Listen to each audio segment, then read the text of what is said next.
നമസ്കാരം, ഞാനിപ്പോൾ ഉള്ളത് സുൽത്താൻ ബത്തേരിയിലാണ്, വയനാട് ജില്ലയിലെ സുൽത്താൻ ബത്തേരി. ഇന്നലെ രാവിലെ ഇവിടെ സുൽത്താൻ ബത്തേരി KSRTC ഗ്യാരേജിൽ ഒരു കാട്ടാന ഇറങ്ങുന്ന ഒരു സാഹചര്യം ഉണ്ടായി. ആ കാട്ടാന ഇറങ്ങി കുറേ അധികം സമയം ഈ ഒരു ഗ്യാരേജിൻ്റെ പരിസരത്തും ഒക്കെ ഉണ്ടായിരുന്നു. അതിനുശേഷം ആന ഒന്ന് കയറിപ്പോയി. അതിനുശേഷം വീണ്ടും ഒന്നും കൂടെ ആന വന്നു. അതിനുശേഷം ഫോറസ്റ്റുകാരും ഒക്കെ എത്തി ആനേനെ കുംക്കിയാനേനെയൊക്കെ ഉപയോഗിച്ച് ഈ ഒരു KSRTC ഗ്യാരേജിൻ്റെ അവിടുന്ന് തുരത്തി കാട് കയറ്റുകയാണ് ഉണ്ടായത്. കുംക്കിയാനേനെയൊക്കെ ഉപയോഗിച്ച് ആനേനെ കാട് കയറ്റുമ്പോഴത്തേക്കും ഏകദേശം ഒരു ഉച്ച സമയം കഴിഞ്ഞിട്ട് ഒരു 12:30-1 മണിയൊക്കെ ആയെന്നാണ് അറിയാനായിട്ട് സാധിച്ചത്. അപ്പോൾ ഏതായാലും അത്രയും സമയം ഈ ഒരു ഗ്യാരേജിനെയും അതുപോലെ തന്നെ ഈ ഒരു പ്രദേശത്തെയും കാട്ടാന മുൾമുനയിൽ നിർത്തി എന്ന് തന്നെ വേണം പറയാൻ. ഞാനിപ്പോൾ ഏതായാലും ഉള്ളത് KSRTC ഗ്യാരേജിൻ്റെ മുമ്പിൽ തന്നെയാണ്. നിങ്ങളിപ്പോൾ ഈ ദൃശ്യങ്ങളിൽ കാണുന്നതാണ് സുൽത്താൻ ബത്തേരി KSRTC ഗ്യാരേജ്. ഏതായാലും ഈ ഒരു ഗ്യാരേജിൻ്റെ ഉള്ളിലാണ് ആന വന്നത്. നമുക്ക് ഏതായാലും ആ ഒരു ആന വന്ന ആ ഒരു പ്രദേശവും അതുപോലെ തന്നെ ആ ഒരു വിഷ്വലും, ആന ഓടുന്ന വിഷ്വലും അതുപോലെ തന്നെ ഇവിടുത്തെ ഉള്ള ആ ഒരു വിഷ്വൽ പകർത്തിയ ആളെയൊക്കെ ഒന്ന് നമുക്ക് നേരിട്ട് കണ്ടൊന്ന് സംസാരിക്കാം കേട്ടോ. ഈ കാണുന്നതാണ് ബത്തേരി KSRTC ഡിപ്പോ. നമുക്കിവിടെ തന്നെ ഒരു ബോർഡ് കാണാം, അന്യവാഹനങ്ങൾ പ്രവേശിക്കരുത്, no entry for other vehicles എന്നൊക്കെ ബോർഡൊക്കെ കാണാം. പക്ഷേ കാട്ടുമൃഗങ്ങൾക്കൊക്കെ ഇവിടെ സുന്ദരമായിട്ട് പ്രവേശിക്കാം കേട്ടോ. അതായിപ്പോൾ ഈ ബോർഡൊക്കെ കാണുമ്പോൾ മനസ്സിലാകുന്നത്. ഈ കാണുന്നതാണ് സുൽത്താൻ ബത്തേരി KSRTC ഗ്യാരേജ്. ഈ റോഡെന്ന് പറയുന്നത് സുൽത്താൻ ബത്തേരി ടൗണിലേക്ക് പോകുന്ന വഴിയാണിത്. അതേപോലെ തന്നെ ഇത് പുൽപ്പള്ളിയിലേക്ക് പോകുന്ന വഴിയാണ്. ഇതിൻ്റെ ഉള്ളിലാണ് ഇന്നലെ ആന കയറിയത്.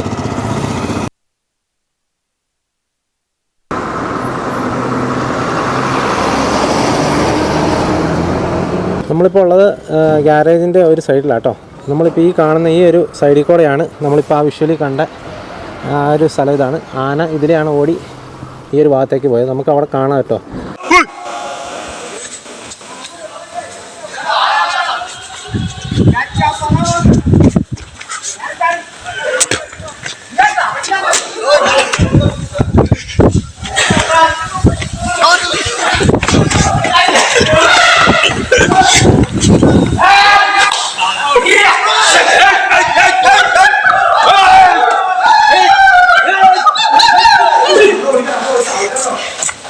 അങ്ങോട്ട്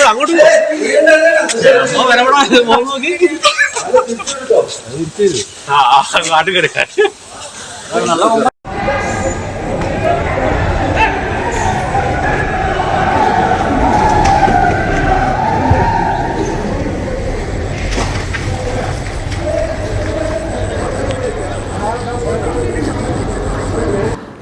മറ്റേ ഇരുമ്പ് ഫെൻസിങ് ഒക്കെ നമുക്കവിടെ കാണാം, റെയിൽ ഫെൻസിങ് അവിടെ കാണാം. അപ്പോൾ അതിലെ ആയിരിക്കും ആന ഈ ഭാഗത്തോടെ കയറി വന്നതെന്ന് ഞാൻ വിചാരിക്കുന്നു. ഏതായാലും ഈ ഒരു വഴി കൂടെയാണ് ആന പോകുന്ന ആ ഒരു ദൃശ്യം നമ്മൾ കണ്ടത്. നമുക്ക് ഏതായാലും ആ ഒരു വീഡിയോ എടുത്ത ആളോട് തന്നെ നേരിട്ട് നമുക്ക് കാര്യങ്ങൾ ചോദിക്കാം. പേരെങ്ങനെയാണ്? പേര് സുരേന്ദ്രൻ. വീഡിയോ എടുത്ത ആളല്ലേ? അതെ. ഇവിടെ എന്താ ജോലി ചെയ്യുന്നത്? നമ്മൾ സെക്ഷനിൽ അവിടെ ജോലി എടുത്തുകൊണ്ടിരുന്നപ്പോഴാണ് ഇവിടുന്ന് ആന അങ്ങോട്ട് കയറി വന്നത്.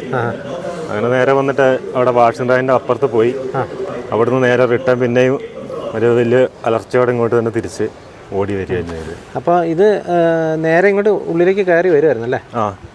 രാവിലെ ഇതിൻ്റെ ഉള്ളിലുണ്ടായിരുന്നു എന്ന് പറഞ്ഞു സതീശേട്ടൻ പറഞ്ഞു. പിന്നെ രണ്ടാമത് പോയിട്ട് പിന്നെയും രണ്ടാമത് വന്ന വിഷയമാണ് നമ്മളിപ്പോൾ കണ്ടത്. അതിനുശേഷം പിന്നെ ഈ ഭാഗത്തേക്ക് പോയിട്ടോ പിന്നെ താഴേക്ക് പോയി. അതിൽ പിന്നെ ഫോറസ്റ്റുകാരൊക്കെ വന്നിട്ട് അതിൽ അപ്പുറത്ത് കൂടെ ഓടിച്ചെന്ന് പറഞ്ഞു. ഓടിച്ച് കയറ്റിന്നാ? ആ ഭാഗത്ത് അങ്ങോട്ട് വീടുകളുണ്ടോ? അങ്ങോട്ട് കൊല്ലിയാണ്. അങ്ങോട്ട് വീടില്ല. പിന്നെ താഴെ അങ്ങോട്ട് ടൗണിൻ്റെ ഏരിയ ആണ്. അപ്പോൾ ജനവാസ മേഖലയിൽ ഇന്നലെ ഇറങ്ങിയെന്ന് പറഞ്ഞത് അത് ഏത് സൈഡിലായിരുന്നു? ഇത് താഴെ വശാന്ന് തോന്നുന്നു. താഴെ സൈഡാണ്. ഓഹോ. ഇതിന് മുന്നേ ഇങ്ങനെ ഇതിൻ്റെ താന വന്നിട്ടുണ്ടോ? ഇതിൻ്റെ അകത്ത് വരവുണ്ടല്ലേ? പലതവണയായിട്ട് വരുന്നതാണ്. ഈ റെയിൽ ഫെൻസിങ് എവിടെയെങ്കിലും പൊട്ടിക്കിടക്കുന്നുണ്ട്? എങ്ങനെയാണ് ഇത് പൊട്ടിക്കിടക്കുന്നുള്ള താഴെ ആ കൊല്ലിന്റെ ഒരു ഗ്യാപ്പ് മാത്രമേ ഉള്ളൂ. അതിന് അവിടുന്ന് ഇങ്ങോട്ട് കടന്നു കഴിഞ്ഞാൽ പിന്നെ അതിന് ഇതിലെ പാസ് ചെയ്യാൻ കാട്ടിലേക്ക് പാസ് ചെയ്യാനുള്ള വേറെ വഴിയില്ല. അതിലെ കയറി പോയി കാണും. പിന്നെ തിരിച്ചു പോകാൻ പറ്റുന്നില്ല. അങ്ങനെ ആയിരിക്കും. വേറെ നാശനഷ്ടം എന്തെങ്കിലും വരുത്തിയോ? ഇല്ല, നാശനഷ്ടങ്ങളൊന്നും വരുത്തിയിട്ടില്ല. ഇന്നലെ രാവിലെ എത്ര മണിക്കാണ് ശരിക്കും ആദ്യം കണ്ടത്? രാവിലെ ഒരു 9 മണി ആദ്യം വന്നെന്ന് പറഞ്ഞു. അത് വേറെ ആരെ കണ്ട. പിന്നെയാണ് ഒരു 9:45 പിന്നെയും രണ്ടാമത് വന്നത്. എത്ര മണിയായപ്പോഴത്തേക്കും ഫോറസ്റ്റ് 10 മണി ഉച്ചയോടെ ഉള്ളിലേക്ക് കയറ്റിയത്. ഉച്ച കഴിഞ്ഞല്ലേ? അതിനുശേഷം ഇന്ന് പിന്നെ രണ്ടാമത് പിന്നെ പ്രശ്നമൊന്നുമില്ല? കുഴപ്പമൊന്നുമില്ല ആണല്ലേ? ഓക്കെ. ഇവിടെയൊക്കെ നമുക്ക് മതിൽ കാണാം. ഈ മതിലിൻ്റെ ഇപ്പുറ സൈഡിലായിട്ട് നമുക്ക് റെയിൽ ഫെൻസിങ്ങും കാണാം കേട്ടോ. ഈ ഒരു പ്രദേശത്തോടെയാണ് ആന കടന്നു പോയത്. ഇതിൻ്റെ തൊട്ട് ബാക്കിലായിട്ട് ഫോറസ്റ്റിൻ്റെ ഭാഗമായിട്ടുള്ള സ്ഥലങ്ങളാണ്. അപ്പോൾ ഇതിന് മുന്നേയും ആന ഇവിടെ വന്നിട്ടുണ്ടെന്ന് തന്നെയാണ് അദ്ദേഹം പറഞ്ഞത്.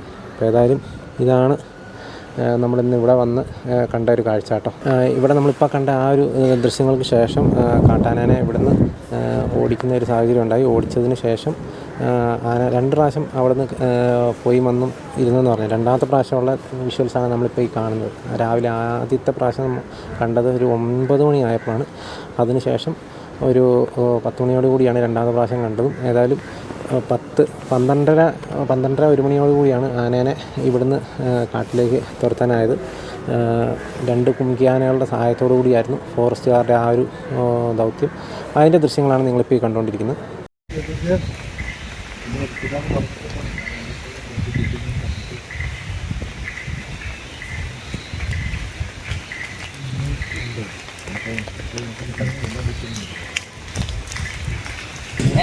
കല്ലിന്റെ ഇടയിലാച്ചാ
അങ്ങോട്ട്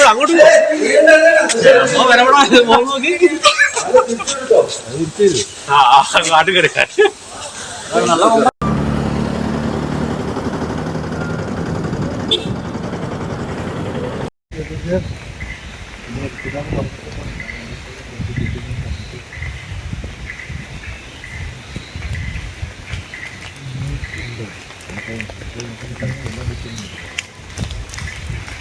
ഇപ്പോൾ ഏതായാലും നിങ്ങൾ കണ്ടല്ലോ ഇങ്ങനെ 2 കുംകിയാനകളെ, വിക്രം സൂര്യ എന്ന് പറയുന്ന 2 കുംകിയാനകളെ ഉപയോഗിച്ചാണ് ഈ ഒരു കാട്ടാനേനെ കാട്ടിലേക്ക് തന്നെ തുരത്തിയത്.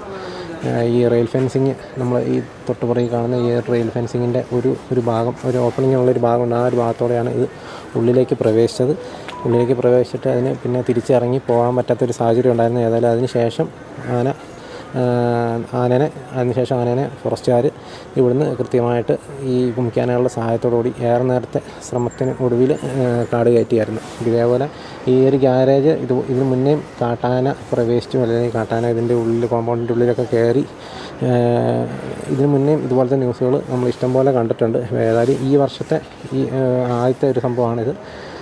ഏതായാലും ഇതുപോലെ തന്നെ ബത്തേരി ടൗണിൽ ഈ ഇത്തരം സംഭവങ്ങൾ, വന്യമൃഗങ്ങൾ ഇറങ്ങുന്ന സംഭവങ്ങളൊക്കെ ഇപ്പോൾ ദിനംപ്രതി വർദ്ധിച്ചു വരുന്ന ഒരു സാഹചര്യമുണ്ട്. പണ്ടൊക്കെ ഗ്രാമങ്ങളിൽ മാത്രം, അല്ലെങ്കിൽ വനത്തിനോട് ചേർന്ന് കിടക്കുന്ന ഗ്രാമങ്ങളിൽ മാത്രം ഉണ്ടായിക്കൊണ്ടിരുന്ന പ്രശ്നങ്ങളൊക്കെ ഇപ്പോൾ ടൗണിലും വന്നുകൊണ്ടിരിക്കുകയാണ്. അതിപ്പോൾ സത്യം പറഞ്ഞു കഴിഞ്ഞാൽ ജനങ്ങളെ വളരെ അധികം ആശങ്കയിലാഴ്ത്തുന്ന ഒരു കാര്യം തന്നെയാണ്. കാരണം ഇത്തരം വിഷയങ്ങളൊന്നും കാരണം ഇത്രത്തോളം ജനവാസമുള്ളൊരു മേഖലയിലൊക്കെ വന്യമൃഗങ്ങൾ വളരെ കൂളായിട്ട് വരിക എന്ന് പറഞ്ഞു കഴിഞ്ഞാൽ ഈ നാട്ടിൽ എവിടെയാണ് നമുക്ക് സേഫായിട്ട് ജീവിക്കാൻ പറ്റുക എന്നുള്ളൊരു ചോദ്യം കൂടെ നമുക്കതിൻ്റെ പിന്നീട് വരുന്നുണ്ട്. ഏതായാലും ഇത്രയൊക്കെയാണ് ഈ വീഡിയോയിലൂടെ നിങ്ങളെ കാണിക്കാനുള്ളത്. അപ്പോൾ വീണ്ടും മറ്റൊരു ദിവസം നല്ലൊരു എപ്പിസോഡുമായി വീണ്ടും കാണാം. Thank you.